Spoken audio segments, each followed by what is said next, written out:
Ma'am, ilang taon na po si Mama Yam? 56 na ako. Pa-retire na, Diyos ko Lord. Oo, may inhaler ka dyan, may gamot ba kayo, maestro, atake ka dito sa live ko. Wala akong gamot.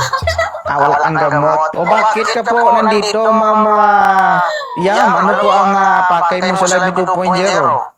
Pwede ko ba ako dyan? O pwede ba, siyempre. Ang tanong, kaya mo pa? Ha? Pumipitik pa ba? Mamaya mo, di na lumalaban, di na gumagalaw yan.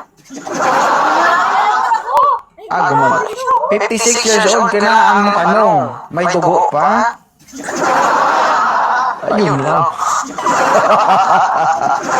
Wala namang problema, ano. Kahit sabihin natin 56 ka na, ano. Wala problema, basta magdala ng lana.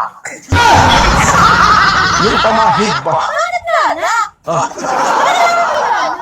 Yun ang uso ngayon.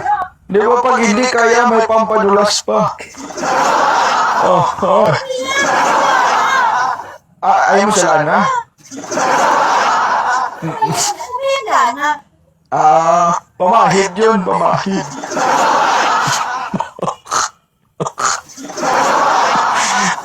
Okay. At the age of 56 years old, naghahanap ka, ano naman yung hinahanap mo? Pwede ba talaga ako dyan? Sa programa mo?